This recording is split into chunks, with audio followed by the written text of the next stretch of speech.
I destroyed my father's life on a Tuesday not because I'm cruel. Not because I wanted revenge. But because sometimes, the only way to save your family is to burn down the lie it's built on. The video was 17 minutes long. 17 minutes that took 32 years of marriage and reduced them to a file on a USB drive. 17 minutes that I watched exactly once before I handed it to my mother's divorce attorney, my hand steady, my voice calm, saying only, "This is what you need." My father doesn't know I have it. He doesn't know I was there. He doesn't know that while he was in that hotel room, with her, whispering things I'll never be able to unhear, I was 3 doors down, my phone pressed against the wall, recording every word, every sound, every moment of his betrayal. You're probably wondering how I got there. How I knew. What kind of person records their own father's affair? Let me tell you a secret, I'm not a detective. I'm not a spy. I'm a 26-year-old graphic designer who still comes home for Sunday dinners and whose biggest act of rebellion before this was getting a nose piercing in college. But I knew, God help me, I knew, and once you know, you can't unknow. You can't unsee. You can't go back to being the daughter who believed her parents' marriage was solid as stone, who thought her father walked on water, who never questioned why he suddenly needed so many business trips to Istanbul. This is the story of how I caught my father. But more than that, it's the story of how I became someone I never thought I'd be. Someone who could sit across from her father at breakfast, smile, pass the salt, and know exactly what he'd done the night before. Someone who could lie as easily as he did. My name is Sarah Mitchell, and until 6 months ago, I thought I knew exactly who I was. I was the daughter of John and Margaret Mitchell. John, the successful import-export businessman who built his company from nothing. Margaret, the devoted wife, the perfect homemaker, the woman who made every holiday feel like a Hallmark movie. We lived in Westchester, in one of those houses that looks like it was designed by someone who'd never had a sad day in their life. White columns. Wraparound porch. A garden my mother tended with the same precision she applied to everything else in her life. I was the only child. The doted-upon princess. The one my father called his little bird even when I was 26 and stood taller than my mother. From the outside, we were perfect. Birthday parties with homemade cake. Annual vacation to Cape Cod. Friday night dinners where my father would tell stories about his week, and my mother would laugh, her hand resting on his arm, her eyes soft with what I thought was love. I graduated with honors. Got a good job at a design firm in the city. Still made it home every other weekend because my mother missed me, and my father would slip me $100 bill for gas money even though the drive cost $30. I was proud to be a Mitchell. That's what made it so much worse. See, when you grow up in a house like mine, you develop this sense that the world is fundamentally good. That people mean what they say. That when your father kisses your mother goodbye in the morning and says I love you, he means it with every fiber of his being. I believed in them the way other people believe in God, and then, one ordinary Thursday in March, I stopped believing. It started with a receipt, not even an incriminating one. Just a receipt for dinner at a restaurant in Manhattan. The kind of place my father would never normally go, too trendy, too expensive, too young. But it was in his jacket pocket when I borrowed it one evening because I'd forgotten mine and it was cold Istanbul nights. Turkish fusion cuisine. I wouldn't have thought twice about it except for the date, February 14th, Valentine's Day, the day my father told my mother he had to work late on a big contract deadline, the day my mother and I had eaten takeout Chinese food on the couch, watching rom-coms, making jokes about being abandoned but not really meaning it because of course Dad was working. He was always working, that's what made him successful. I stood in their foyer, my father's jacket still in my hands, the receipt between my fingers, and I felt the world tilt. Maybe it was nothing. Maybe it was a client dinner. Maybe, but I already knew it wasn't. You know how they say women have intuition? That's not quite right. It's not mystical. It's just that we're trained from birth to read the room, to notice discrepancies, to catalog the tiny ways people's words don't match their actions. I'd been cataloging my father for months without even realizing it. The new cologne. The way he'd started going to the gym at 54 when he'd never cared about fitness before. The phone calls he'd take in his study with the door closed. The way he'd started saying "I love you" to my mother more often, with more emphasis, as if he were trying to convince himself. The receipt was just the crack that let all those observations come flooding through. I took a photo of it with my phone. I put the jacket back. I went to dinner and smiled and laughed and acted like nothing had changed, but everything had changed. I want to be clear about something. I'm not proud of what I did next. I became the thing I'd always despised. A snoop. A spy in my own family. I started watching my father the way you'd watch a stranger on a dark street. I borrowed my mother's phone once while she was in the shower and scrolled through my father's texts to her. They were normal. Mundane. Picking up milk, running late, love you. But it was the normalcy that felt wrong. Too practiced. Too careful. I started checking his social media, though he barely used it. His Facebook was a desert of outdated photos and half-hearted likes. His LinkedIn was all business. But then I found his Instagram. He'd created it 6 months ago. It had exactly 3 followers, me, which I'd never noticed, my mother, and an account with the username at @Eileen_Istanbul. The profile picture was a woman in sunglasses, dark hair catching the light, the Bosphorus Bridge in the background. Her account was private. My father followed 47 people.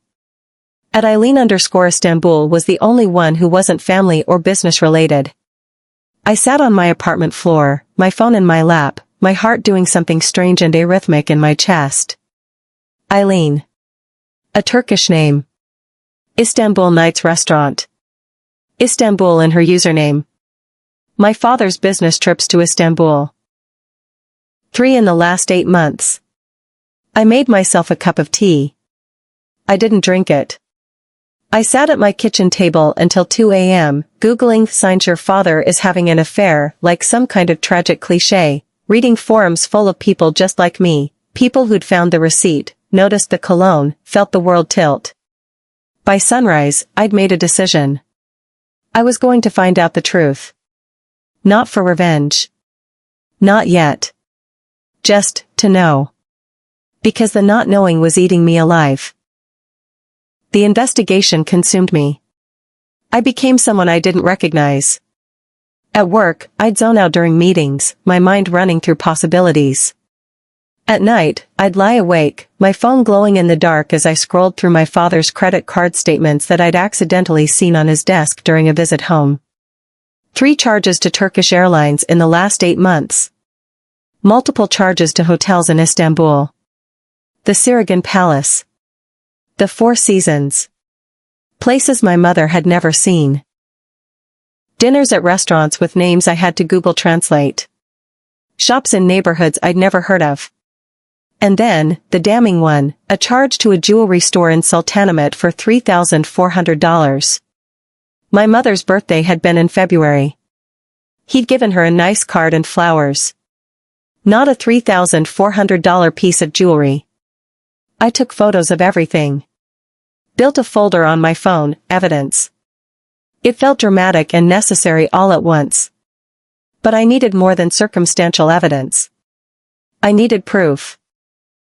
I thought about hiring a private investigator, but that felt too far, too real.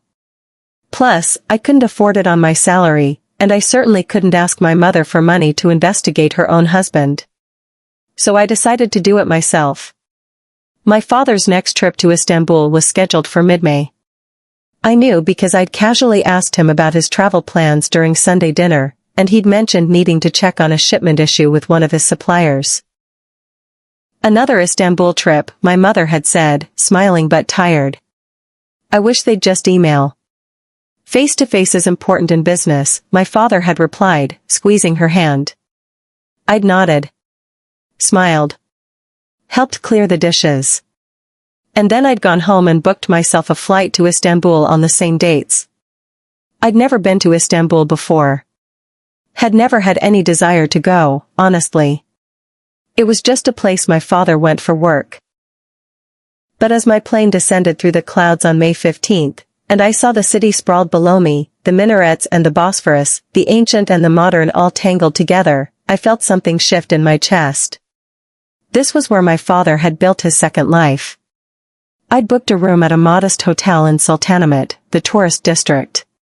Far enough from the luxury hotels my father favored that I wouldn't accidentally run into him, but close enough that I could move quickly if needed. My plan was simple, possibly insane: follow him. See who he met. Document everything. I'd tracked his flight. We'd actually been on the same plane, though he was in business class and I was squeezed into economy. I'd worn a baseball cap and sunglasses, and kept my head down. He'd walked right past me in the Istanbul airport, pulling his rolling suitcase, checking his phone, completely oblivious to the fact that his daughter was 20 feet behind him.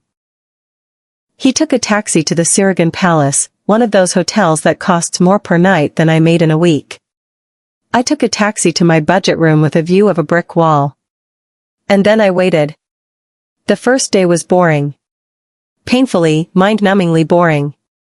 Surveillance in movies looks exciting. In reality, it's hours of standing on street corners pretending to look at your phone, ducking into cafes, drinking tea you don't want just to have a reason to sit by the window. My father met with business contacts. I could tell by their suits, their briefcases, the way they shook hands in restaurant doorways. He ate lunch at a place overlooking the water. He walked through the Grand Bazaar, though he didn't buy anything. He was alone. By evening, I was starting to feel foolish. Maybe I'd gotten it wrong. Maybe Eileen was just a business contact. Maybe the jewelry was for. And then she appeared. I saw her before I saw them together. She was standing outside the hotel entrance, checking her phone, her dark hair loose around her shoulders. She wore a blue dress that caught the evening light, and heels that suggested this wasn't a casual meeting. She was beautiful. Not in a conventional way, but in that effortless way that makes you understand why men write poems. And then my father walked out of the hotel. I was across the street, pretending to examine a display of Turkish lamps in a shop window. But I could see them perfectly in the reflection of the glass. He saw her. His whole face changed. That's what broke me, I think. Not the meeting itself, but the way he looked at her. Like she was oxygen. Like she was the sun. He'd never looked at my mother like that. Not in my entire life. They didn't kiss. Not in public. But he took her hand, threaded his fingers through hers, and they walked down the street together, easy and comfortable, like they'd done this 1,000 times. I followed them. Through the narrow streets of Sultanahmet. Past restaurants and cafes. Into a quieter neighborhood where the buildings were older, the streets less crowded. They stopped at a small restaurant tucked into a corner, the kind of place you'd only know about if you were local. He held the door open for her. They disappeared inside. I stood across the street, my heart hammering, my phone in my shaking hand. I took photos. The restaurant exterior. The name written in Turkish script. The timestamp. And then I found a cafe with a view of the restaurant door and ordered tea I wouldn't drink and waited for them to come out. They were inside for 3 hours. When they emerged, the sun had set. The street lamps cast golden pools of light on the cobblestones. My father's arm was around her waist. She was laughing at something he'd said, her head tilted back, free and easy. They walked back toward his hotel. I followed at a distance, my stomach churning. At the hotel entrance, they paused. He cupped her face in his hands, the same hands that had pushed me on swings, had taught me to ride a bike, had held my mother on their wedding day in the photos I'd grown up seeing. And then he kissed her. Not a peck. A real kiss. The kind that makes bystanders look away. I photographed it. My hands were steady even though I was crying. They went inside together. I should have stopped there. I had photos. I had proof of the affair. That should have been enough. But it wasn't. Because photos don't tell the whole story. Photos can be explained away. It was just a kiss, it didn't mean anything, it was a moment of weakness. I needed something undeniable. I knew from his credit card statements which room he'd booked. Room 347. I'd memorized the number from the statement, though at the time I hadn't known why I was doing it. Now I knew. The Sirigan Palace was fancy, but not impenetrable. The kind of place where a well-dressed woman with confidence could walk through the lobby like she belonged there. I'd gone back to my hotel. Changed into the nicest dress I'd packed, a simple black sheath that my mother had bought me for professional events. Put on makeup. Heels. Became someone who could walk into a 5-star hotel without raising suspicion. The lobby was all marble and gold. A pianist played something classical in the corner. Couples and evening were drifted toward the restaurant. I walked to the elevators like I'd done it 1,000 times. Pressed 3. The hallway on the 3rd floor was empty. Thick carpet muffled my footsteps. My heartbeat was so loud I was sure someone would hear it. Room 345. Room 346. Room 347. I could hear voices inside. Muffled, but audible. A woman's laugh. My father saying something in Turkish. When had he learned Turkish? Room 349 was directly next door. I tried the handle, expecting it to be locked. It opened. Housekeeping must have just finished. The room was immaculate, the bed pristine, the bathroom gleaming. And it was empty. I slipped inside. Closed the door. Locked it. The walls were thick, but not soundproof. If I pressed my ear against the wall dividing 347 and 349, I could hear them. I pulled out my phone. Opened the voice recording app. Pressed record.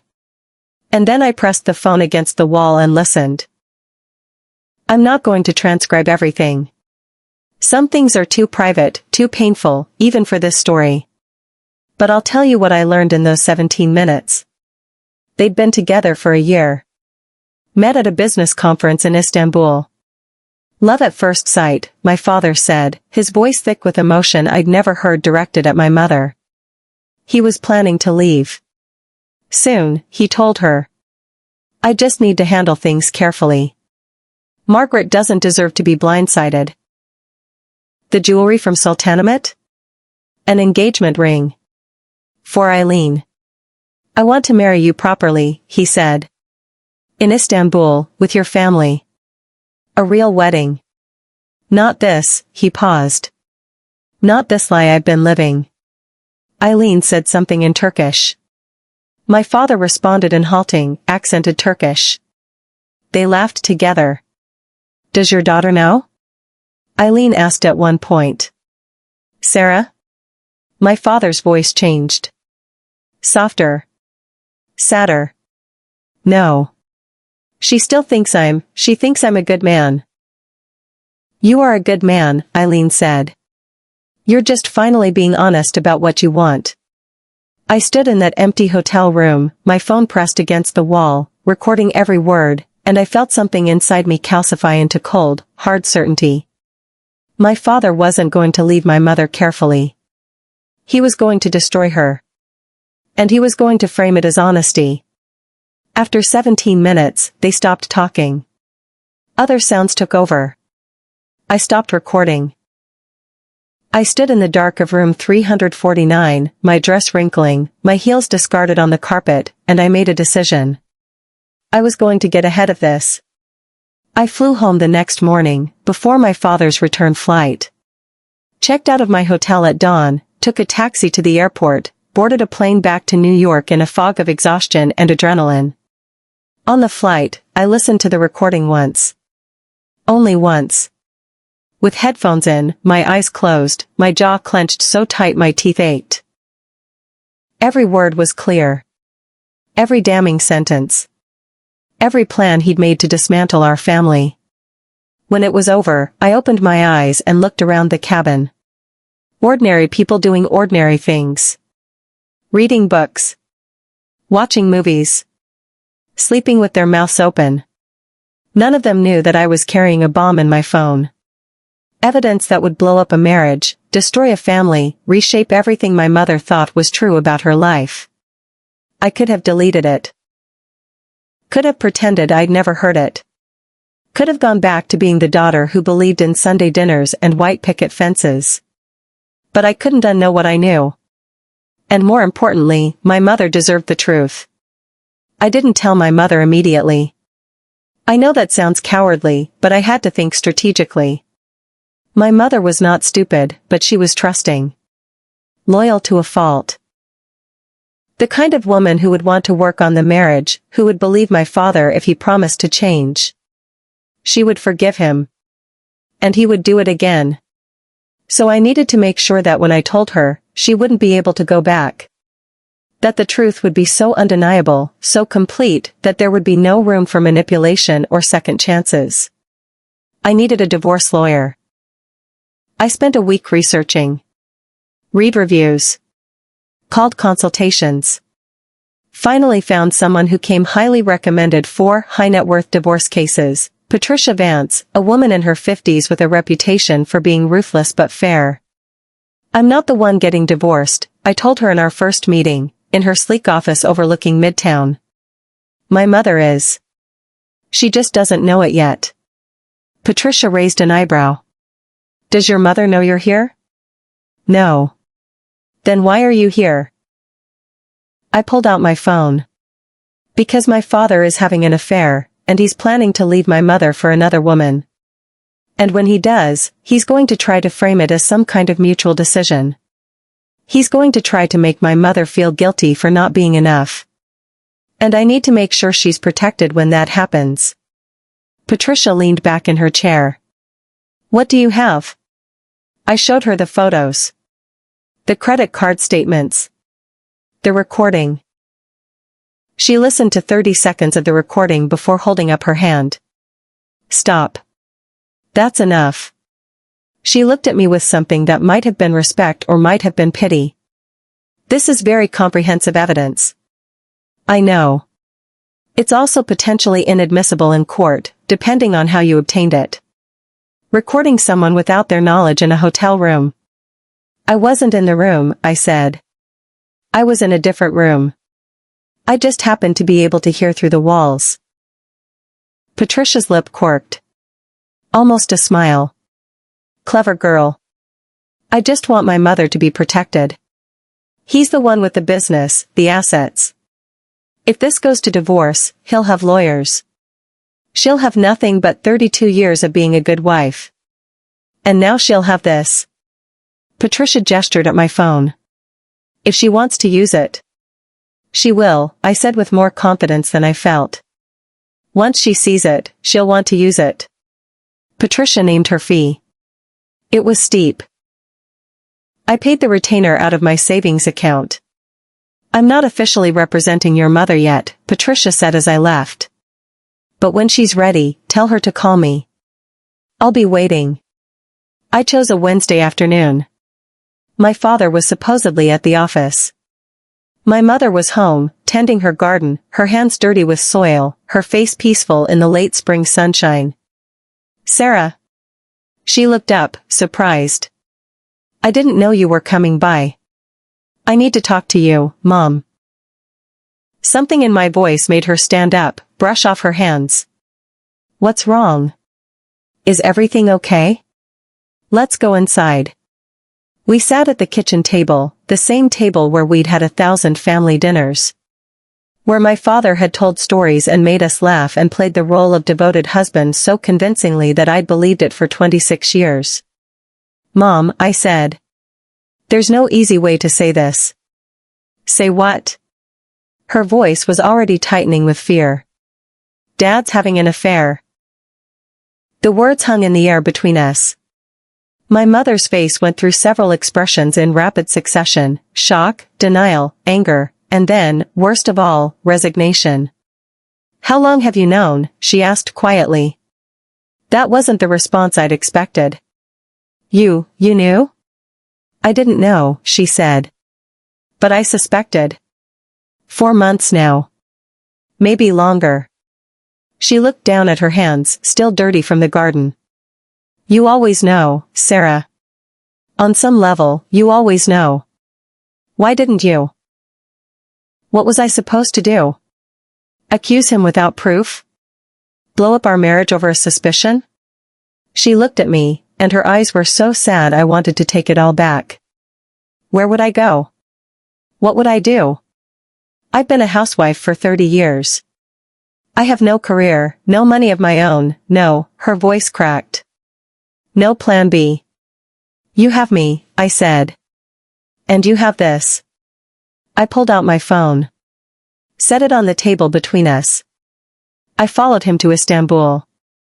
I recorded him with her. And Mom? He's planning to leave you. Soon. He told her he was going to leave you. My mother stared at the phone like it was a snake. I don't want to hear it. You need to hear it. Sarah. Mom, please. You need to know the whole truth. Because when he leaves, he's going to lie about it. He's going to make it seem like it's mutual, or like you weren't enough, or like it just happened. But it didn't just happen. He planned this. He chose this. And you deserve to know exactly who you're dealing with. My mother was silent for a long moment. Then, with a trembling hand, she picked up the phone. She listened to the whole thing. All 17 minutes. Her face never changed expression, but tears streamed down her cheeks silently, dropping onto the table, onto her gardening dirty hands. When it was over, she set the phone down carefully. Her name is Eileen, I said softly. She's 34. She lives in Istanbul.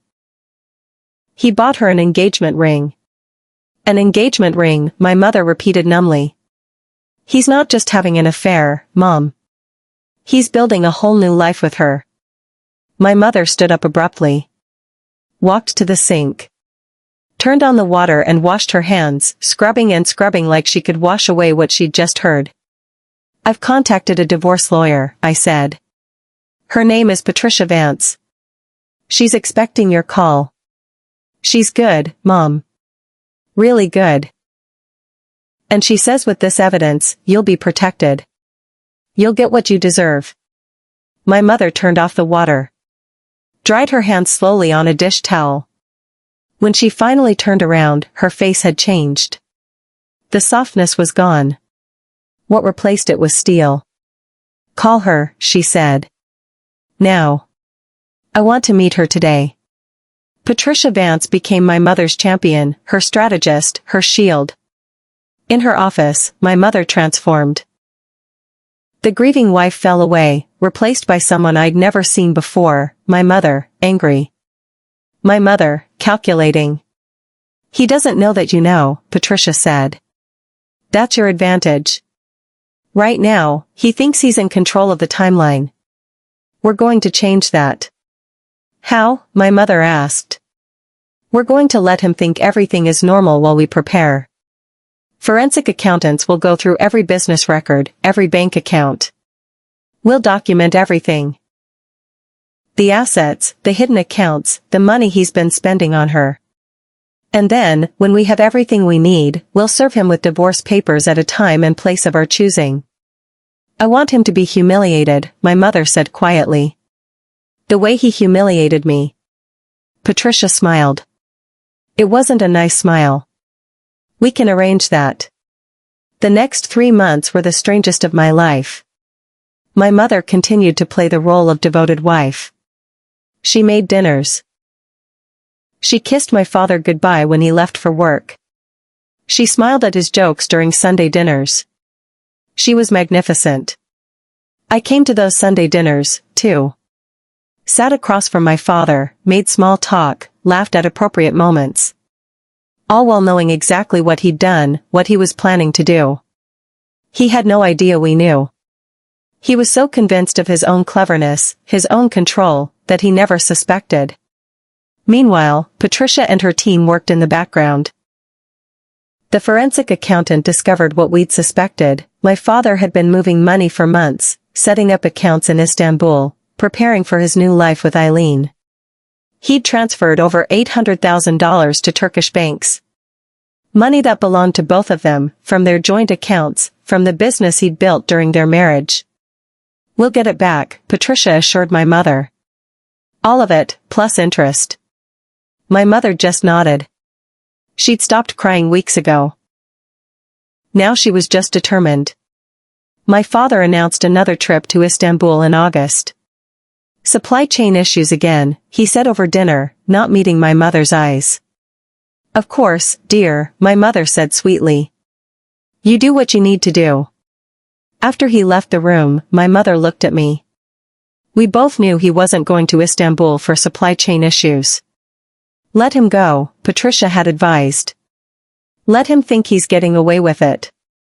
It'll make the fall that much harder." The day we chose for the confrontation was September 14th. My father's 55th birthday. My mother had planned a party. Told my father it was going to be small, just family, friends, colleagues from his business, a few neighbors. A nice celebration in their backyard, nothing extravagant. My father was pleased. Unsuspecting. Probably relieved that he'd have to delay his escape plans just a bit longer for appearance's sake. What he didn't know, my mother had invited everyone who mattered. His business partners. His longtime friends. His brother. His parents, who were flying in from Florida. And Patricia Vance. The party was scheduled for 6 p.m. By 5:30, the backyard was full of people. Caterers. A bartender. White tablecloths and string lights and all the trappings of a celebration. My father arrived home from work at 5:45, whistling, in a good mood. He walked into the house and found it empty. Followed the sounds to the backyard. "Surprise!" everyone shouted. He looked genuinely shocked. Pleased. Put on his best smile and started shaking hands, accepting birthday wishes, playing the role he'd perfected over 3 decades. I stood by the back door, watching. My mother moved through the crowd like a queen, graceful and composed, making sure everyone had drinks, that the food was perfect. At 6:30, she called for everyone's attention. "Thank you all for coming," she said, her voice carrying over the crowd. "It means so much to John and me to have you all here to celebrate his birthday. I have a special presentation I'd like to make." My father beamed. Probably expected a heartfelt speech. Maybe a nice watch. What he got was different. My mother had set up a projector and screen. Said it was for a trip down memory lane, photos from their marriage. The first few slides were exactly that. Wedding photos. Baby pictures of me. Family vacations. The crowd oohed and awed appropriately. And then the photos changed. Photos of my father with Eileen in Istanbul. Walking hand in hand through Sultanahmet. Kissing outside the restaurant. Entering the hotel together. The crowd went silent. My father's face drained of color. "Margaret, what?" "Wait," my mother said calmly. "There's more." The recording started playing. My father's voice, crystal clear through the speakers, "I want to marry you properly. In Istanbul, with your family. A real wedding." Eileen's response. "Does your daughter know?" My father, "No. She still thinks I'm a good man." You could have heard a pin drop. My father stood frozen, his mouth opening and closing like a fish. Several people had pulled out their phones, recording. "I'm so sorry you all had to hear that," my mother said into the silence. "But I wanted you to know the truth about the man we're celebrating today. The man who vowed to love and honor me 32 years ago. The man who's been planning to abandon that vow for a woman half my age in Turkey." She turned to my father, and her voice was ice. "Happy birthday, John. Your gift is that I'm not going to drag this out. I'm filing for divorce, effective immediately. My lawyer is here," she gestured to Patricia, who stepped forward with a folder, "and you're being served right now, in front of everyone you claim to care about." Patricia walked up to my father and handed him the papers. "Mr. Mitchell, you've been served." My father took the papers with shaking hands. Looked around at the crowd of shocked, silent faces. Looked at my mother, standing tall and dry-eyed. Looked at me, standing by the door, my arms crossed. "Sarah," he said, his voice breaking. You knew?" "I've known since March," I said coldly.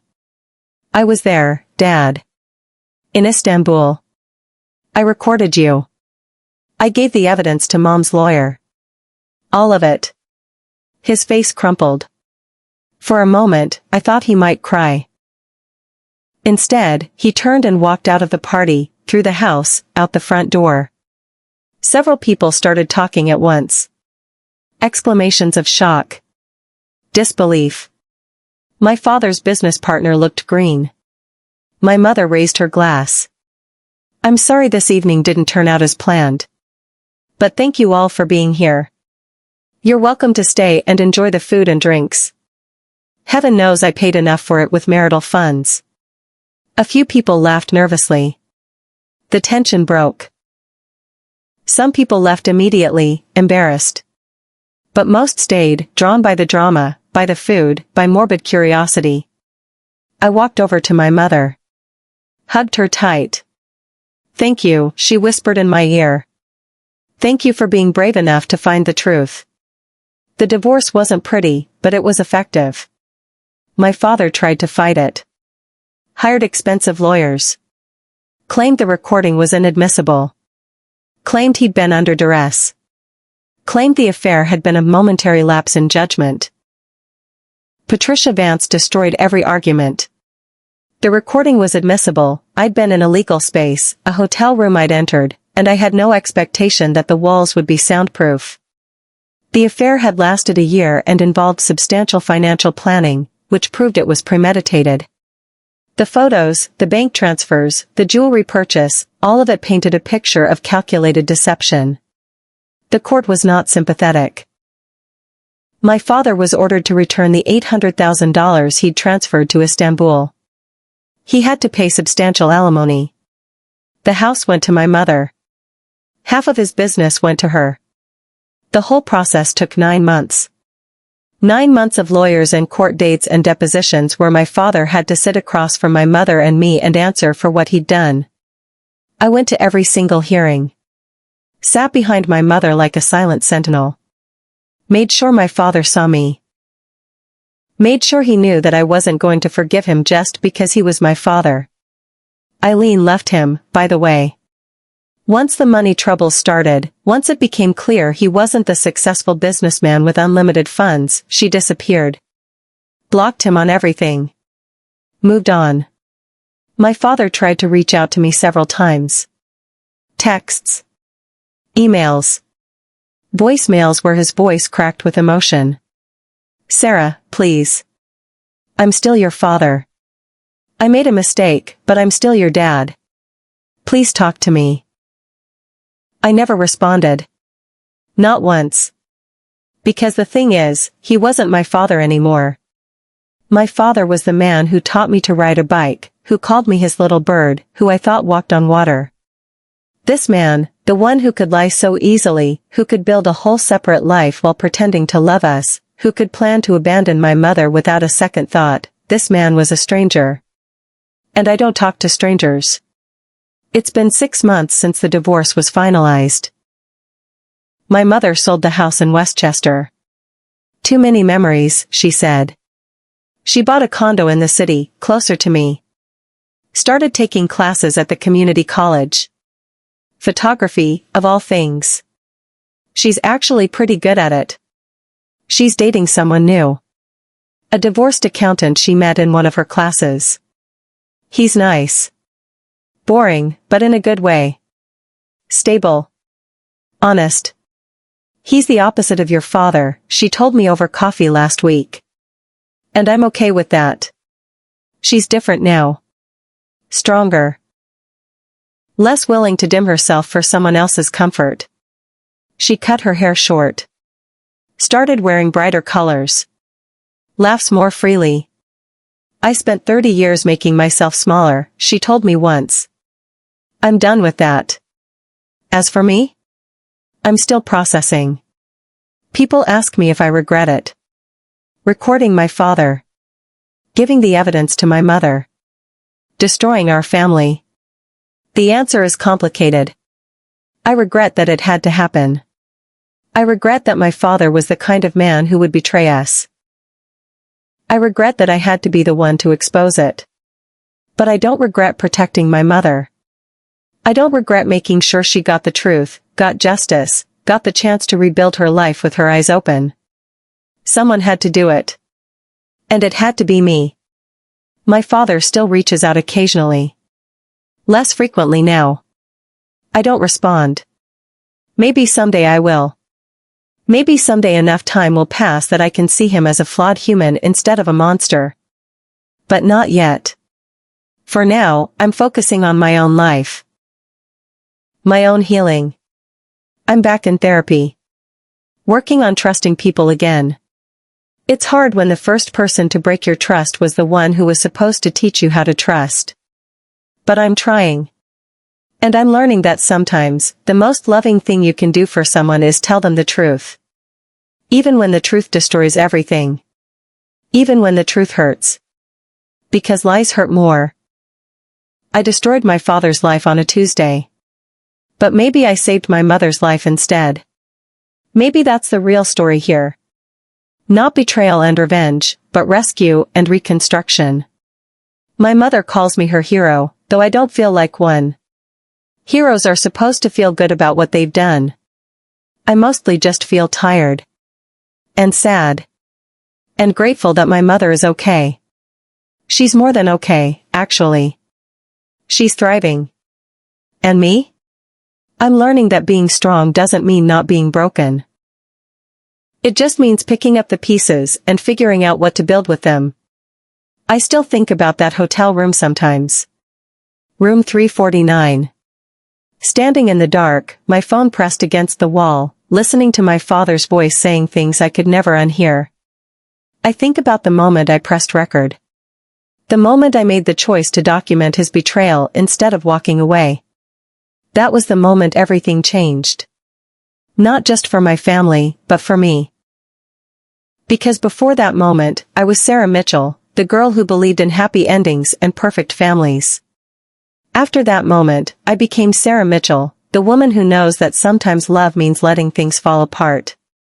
Who knows that truth is more important than peace. Who knows that you can survive your world shattering and still build something beautiful from the ruins. I recorded my father's affair and gave it to my mother's divorce lawyer. I'm not sorry I did it. And if I had to do it all over again, knowing everything I know now, all the pain and the heartbreak and the long nights of questioning whether I did the right thing, I'd press record again. Every single time. What they don't tell you about destroying someone's life is that the aftermath isn't clean. It's not like in movies where the credits roll after the confrontation and everyone moves on. Real life is messy, eh? It bleeds into everything. My father lost more than his marriage that day at the birthday party. Within a week, the video had spread. Not the recording, we'd kept that sealed in legal documents. But someone at the party had filmed my mother's presentation on their phone. The photos of my father with Eileen. The moment he was served, it went viral in our community. Then on local social media groups. Then somehow it jumped to Reddit, to Twitter, to those revenge story accounts that millions of people follow. Cheating husband exposed at his own birthday party, got 2.3 million views. My father became a meme. A cautionary tale. The subject of think pieces about infidelity and midlife crises, and the entitled American businessman. His business suffered immediately. 3 of his major clients dropped him within the first month. Not because of moral outrage, though some claimed that, but because nobody wants to work with someone who's become a public spectacle. Someone unreliable. Someone whose judgment is clearly questionable. Trust is everything in international trade, his former business partner told my mother during the asset division. And nobody trusts John anymore. The company my father had built over 25 years started crumbling. He had to sell his share to his partners at a loss. They didn't want him representing the brand anymore. Bad optics, they said. I watched it happen from a distance, the way you watch a building being demolished. Controlled. Inevitable. Somewhat satisfying, if I'm being honest, but also sad, because despite everything, despite the betrayal and the lies and the recording I made, part of me still remembered the man who used to be my father. The one before Eileen. Before Istanbul. Before the person I thought I knew revealed himself to be someone else entirely. The hardest part wasn't what happened to my father. It was what happened to me. I started having nightmares. Not about the affair, about trust itself. In my dreams, everyone I loved had a secret second life. My friends. My colleagues.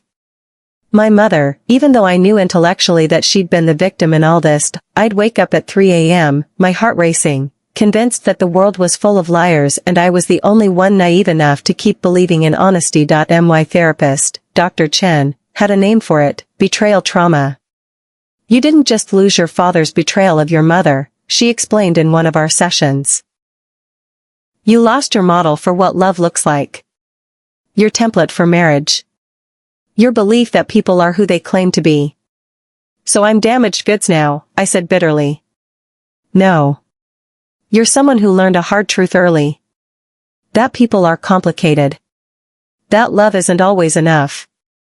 That trust has to be earned, not assumed. I started pulling away from people. Stopped dating. I'd been seeing someone casually before all this, but I couldn't do it anymore. Every time he texted saying he was working late, I'd wonder if he was really at the office or if he was building a second life in some foreign city with a woman whose name I didn't know. I broke up with him via text. He deserved better than that, but I couldn't face him in person and explain that the problem wasn't him, it was that I no longer believed anyone could be faithful. My friends noticed I'd changed. Started declining invitations. Stopped sharing details about my life. You've gone quiet, my best friend Maya said over drinks one evening.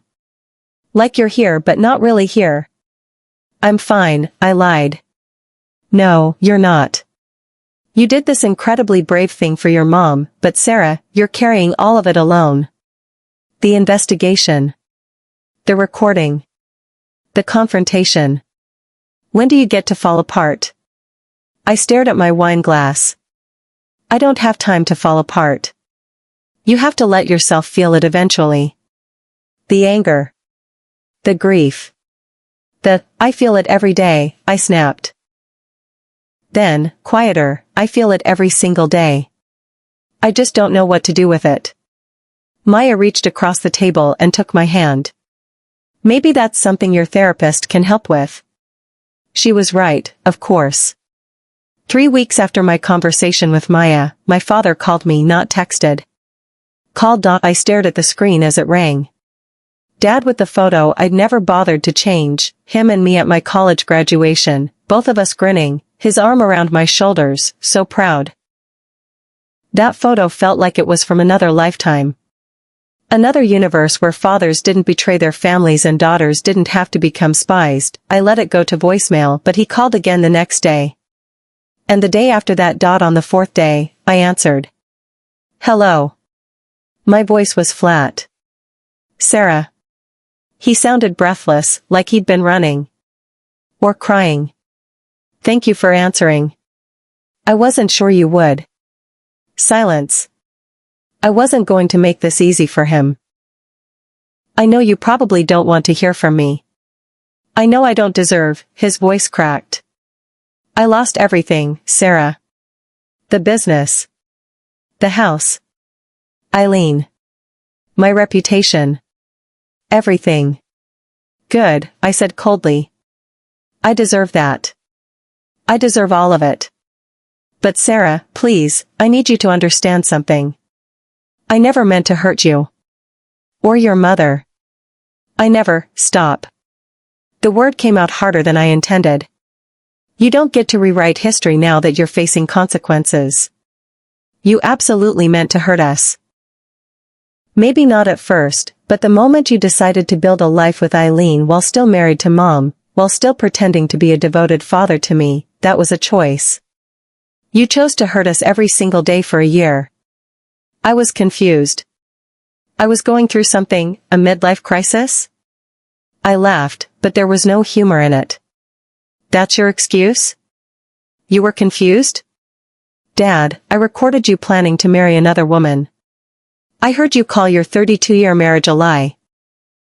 You weren't confused. You were selfish.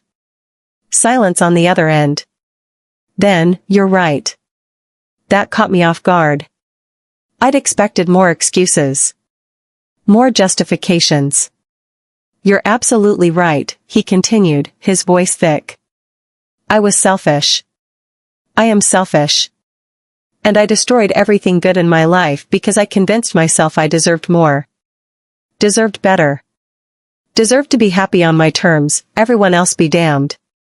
I sat down on my couch, my legs suddenly weak. I don't expect you to forgive me, he said. I don't even know if I deserve forgiveness. But Sarah, I need you to know that you were the best thing I ever did. You are the best thing I ever did. And the fact that I let you down, that I made you see me this way, his voice broke completely. I could hear him crying. Part of me wanted to comfort him.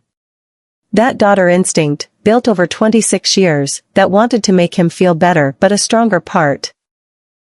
The part that had stood in room 349 and pressed record, stayed silent.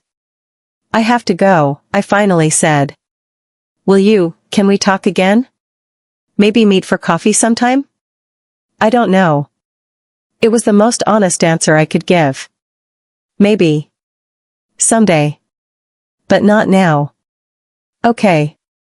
He sounded defeated. Okay. I'll wait. However long it takes. I hung up without saying goodbye. I told Dr. Chen about the phone call in our next session. How did it make you feel? She asked. I don't know. Angry. Sad. Vindicated, maybe?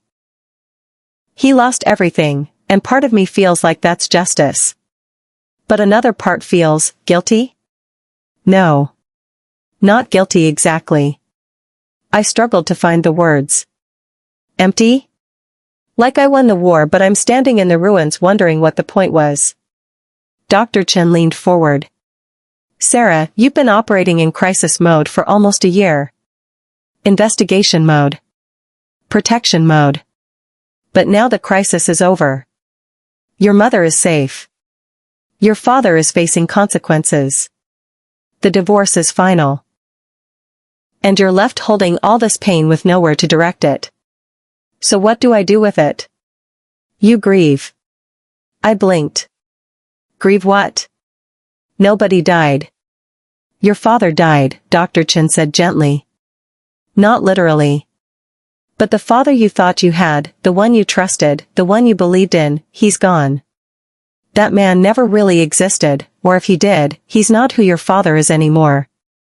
You're allowed to grieve that loss. Something in my chest cracked open.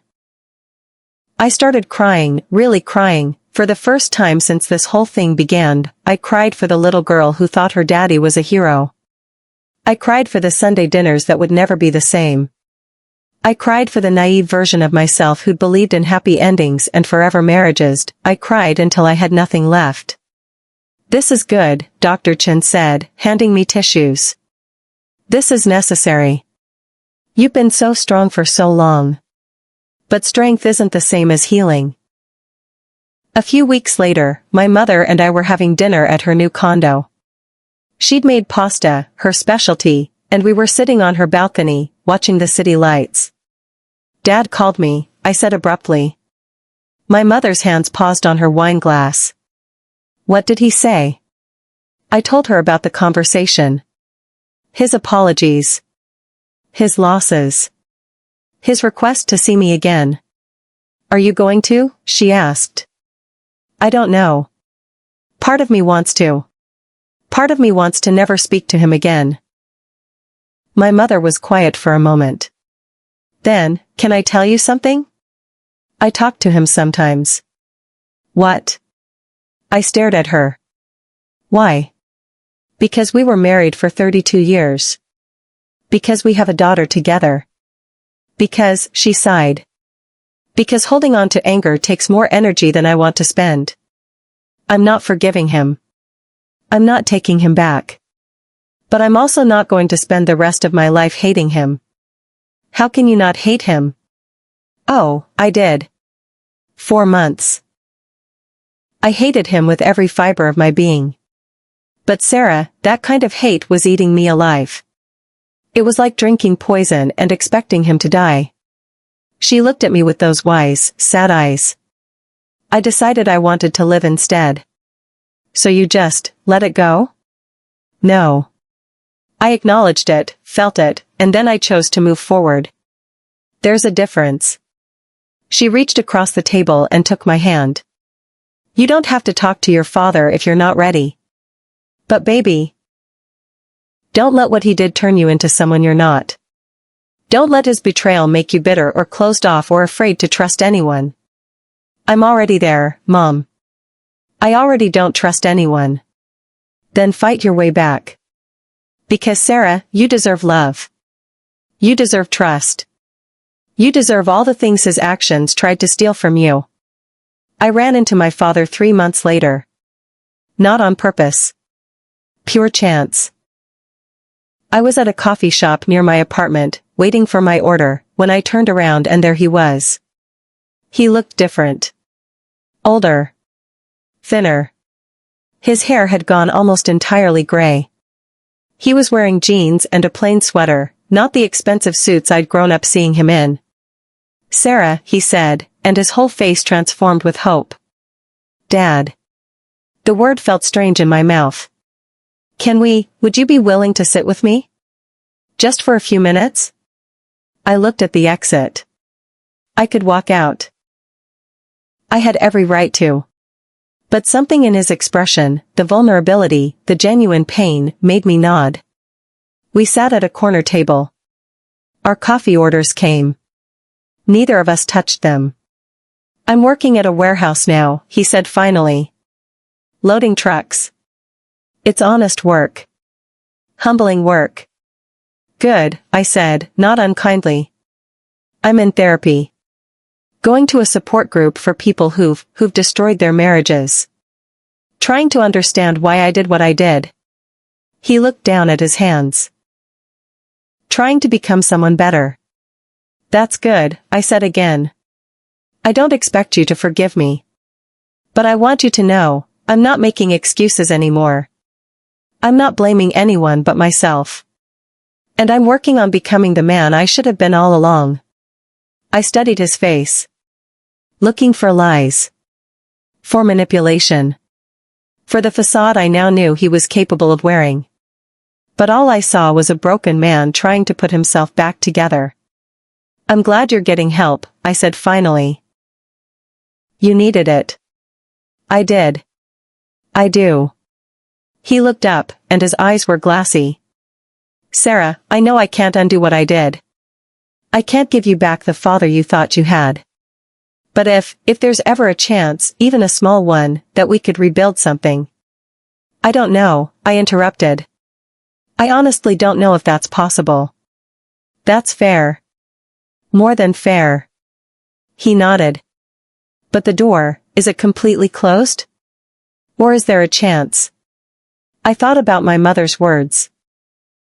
About not letting his betrayal turn me into someone I wasn't. The door isn't locked, I said carefully. But it's not open either. It's barely cracked. And you'll have to prove that you've actually changed before I open it any further. I'll take that. Relief washed over his face. I'll take even a crack. We sat in uncomfortable silence for a moment.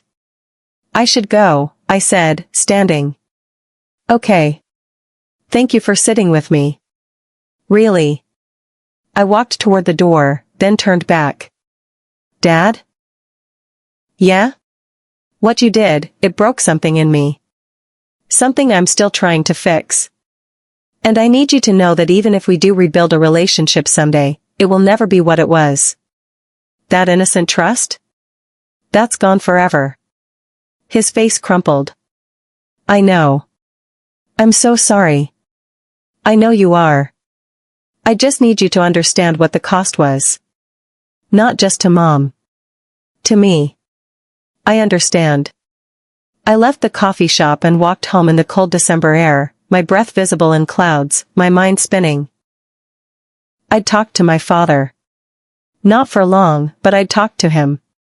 And the world hadn't ended. It's December 30th. A year since I first found that receipt in my father's jacket pocket. My mother is thriving. She got a job, her first one in 30 years, working as a photographer's assistant. She's happy. Really, genuinely happy. She's still dating the accountant. They're talking about moving in together, though my mother says she's taking it slow. I rushed into marriage at 23, she told me. I'm not rushing into anything ever again. My father and I have coffee once a month now. It's still awkward. Still painful in some ways. But we're trying. He stayed in therapy. Stayed at the warehouse job. He's living in a small apartment in Queens, taking the subway to work, living a completely different life than the one he had a year ago. I'm better now, he told me last month. Not fixed. Probably never fixed. But better. More honest with myself about who I am and what I'm capable of.